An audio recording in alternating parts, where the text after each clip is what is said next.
Assalamualaikum warahmatullahi wabarakatuh.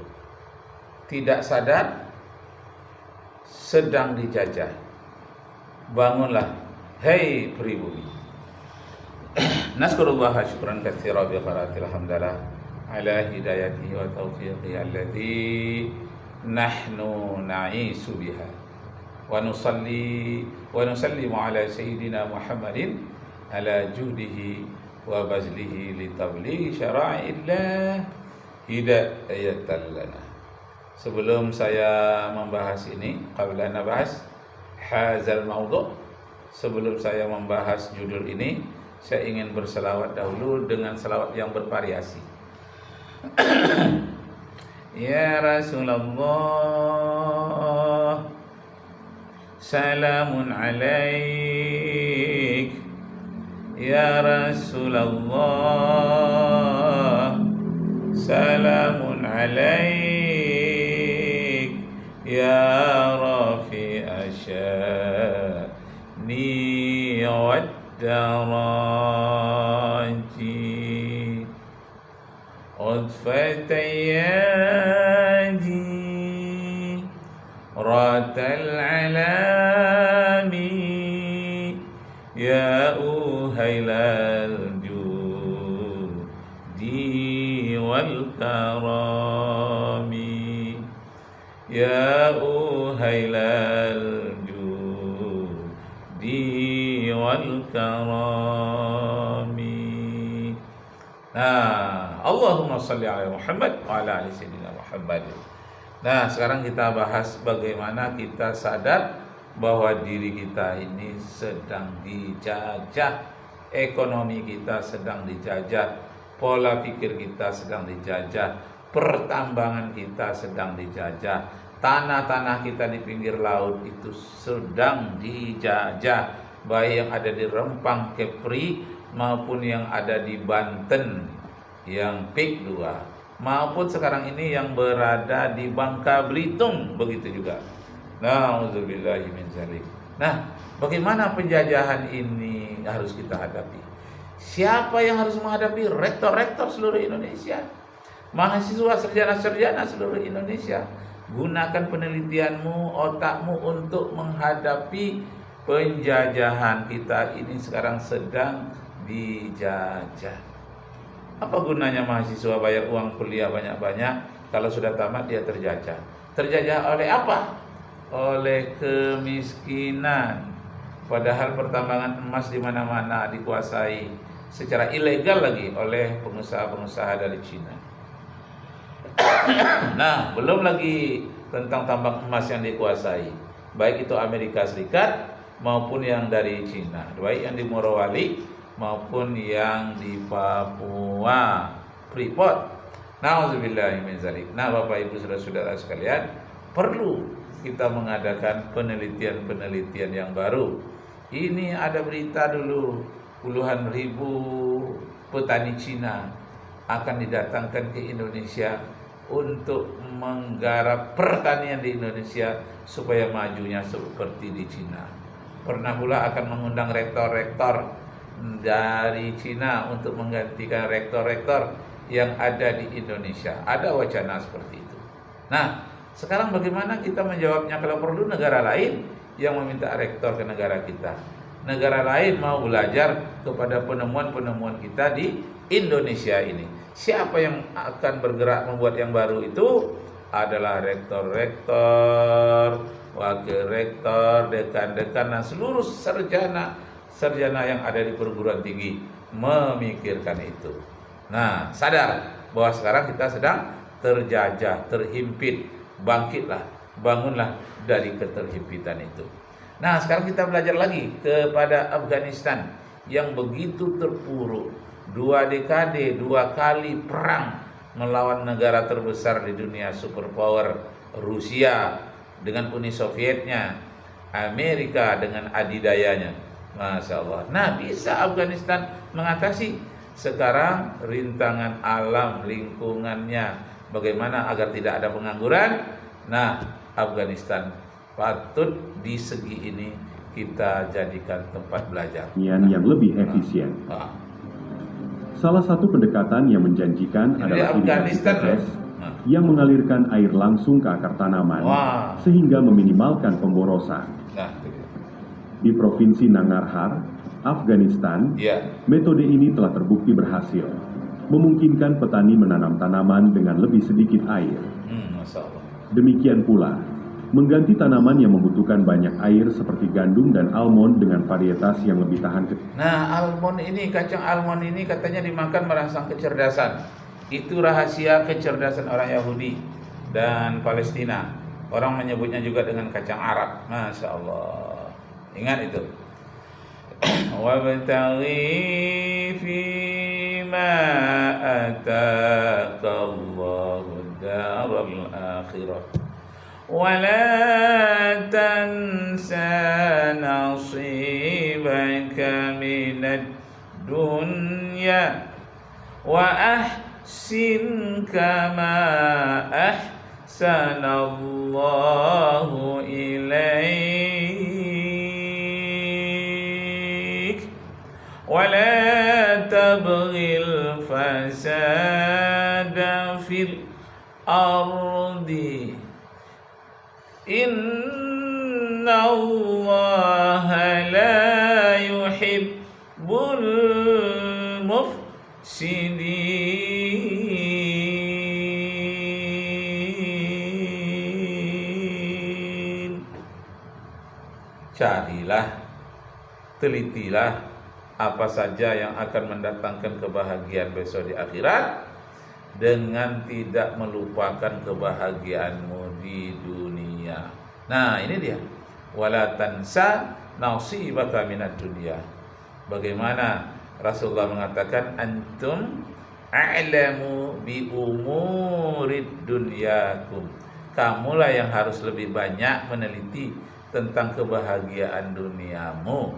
Boleh dengan menanam kurma, gandum, boleh dengan menanam sawit atau apa saja yang mendatangkan kebahagiaan dunia. Tapi wala tansa nasibaka minad dunya wa ahsin, hendaklah kamu berbuat baik di muka bumi.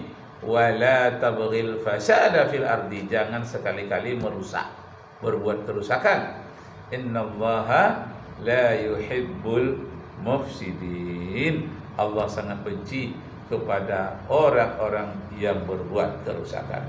Nah, sekarang kita belajar kepada Afghanistan bagaimana. Kekeringan dapat membantu mengurangi tekanan pada Sungai Helmand. Namun, solusi ini memerlukan kerjasama, investasi, dan waktu. 3 hal yang langka di wilayah yang dilanda konflik dan ketidakstabilan. Afghanistan dulu. Taruhannya tinggi. Tanpa tindakan, krisis di perbatasan Iran-Afghanistan dapat meningkat, yang menyebabkan lebih banyak pengungsian, konflik, dan penderitaan. Kisah Bendungan Kamalkan adalah pengingat akan keseimbangan rapuh yang ada di dunia kita. Air, sumber daya yang paling mendasar, juga merupakan salah satu yang paling kontroversial. Di wilayah yang setiap tetesnya diperhitungkan, pilihan yang kita buat hari ini akan membentuk masa depan bagi generasi mendatang. Bagi Afghanistan, bendungan adalah simbol ketahanan dan harapan. Bagi Iran, bendungan adalah sumber ketakutan dan frustrasi. Dan bagi seluruh dunia, bendungan adalah kisah peringatan. Nah, bendungan ini harus pandai-pandai pula kita, jangan terbendung ke sungai orang lain, dan harus pandai berbagi kalau terbendung, jangan sampai pula monopoli. Nah, tapi intinya bagaimana menyediakan air bisa melalui pompa air dengan memanfaatkan air di bawah tanah, bisa melalui sungai, bisa melalui air laut yang disuling seperti di Arab Saudi. Banyak jalannya. Itulah perlunya penelitian, itulah perlunya para sarjana. Jangan ada sarjana yang menganggur.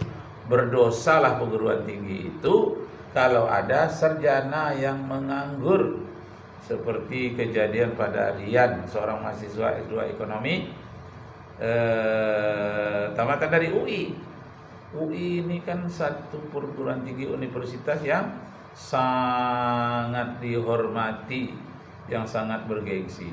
Nah, mengapa ada Syrian yang tamatan S2 jurusan ekonomi kok menganggur, bahkan ada rencananya mau bunuh diri, minta izin bunuh diri. Kenapa? Karena dia melamar kerja kemana-mana tidak dapat. Kenapa dia mau melamar kerja? Karena tidak ada mata pelajaran yang namanya penciptaan lowongan kerja. Jadi mulai hari ini sampai yang akan datang harus ada satu mata kuliah yang judulnya teknik atau cara menciptakan lapangan kerja. Nah, jadi harus dimotivasi dari perguruan tinggi sampai betul-betul tercipta lowongan kerja itu. Walaupun bukan jurusannya, tapi dia harus bekerja. Tidak bisa, karena kita harus makan. Kalau tidak bekerja, tidak makan. Masya Allah. Nah, untuk kita dapat bekerja, manfaatkanlah tanah yang luas di Indonesia, subur, air yang banyak melimpah, solar energi dari matahari melimpah. Mustahil Indonesia jadi miskin sebetulnya. Mustahil kita rakyat kita ada yang miskin. Sekarang kan hampir 30 juta orang yang miskin. Berapa persen itu? Masya Allah. Padahal kekayaan kita melimpah. Arab Saudi cuma punya minyak dengan gas. Kita, Indonesia, punya gas, punya minyak, tambang timah, tambang emas, lebih-lebih kita mah nikel. Nikel, tanah jarang. Banyak sekali di Indonesia. Kenapa kita tidak menikmatinya? Masya Allah, mari belajar kepada Afghanistan. Pengingat bahwa di dunia yang saling terhubung, tidak ada tindakan yang tidak memiliki konsekuensi. Ada konsekuensi.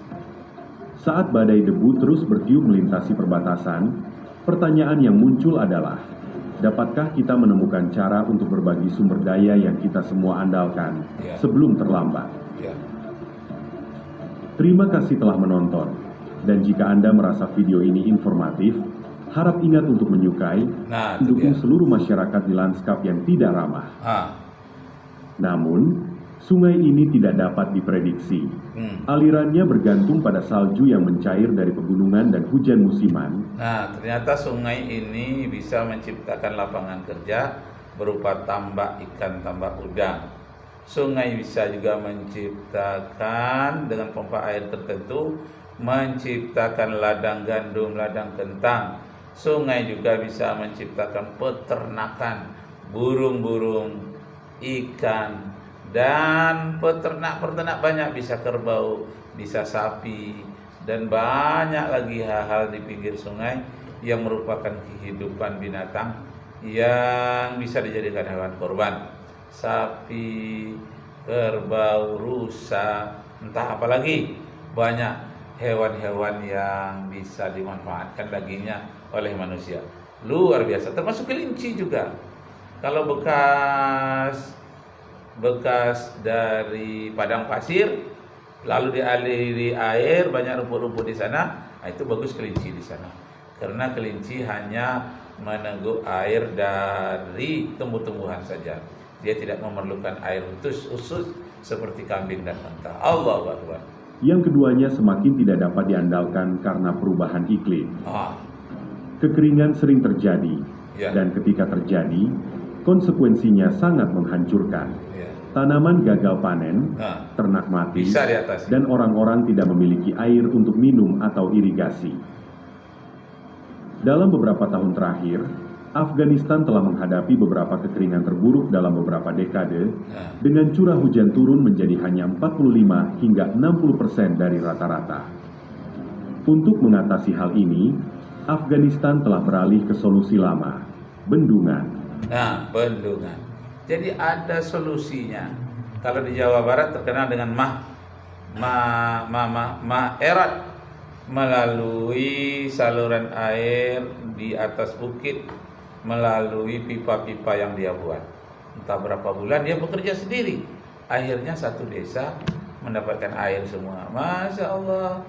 Dia tidak kuliah, dia tidak melewat perguruan tinggi, dia Mama Erot ini. Tapi kok bisa memikirkan seperti itu? Di saat orang lain tidak yakin, tidak percaya, dia yakin, percaya, dan berhasil. Masya Allah. Diperlukan sekarang rektor mahasiswa yang berjiwa Mama Eroh. Bukan Ma'erot tukang urut, bukan. Ma'erot, dan banyak lagi hal-hal yang lain. Wassalamualaikum warahmatullahi wabarakatuh.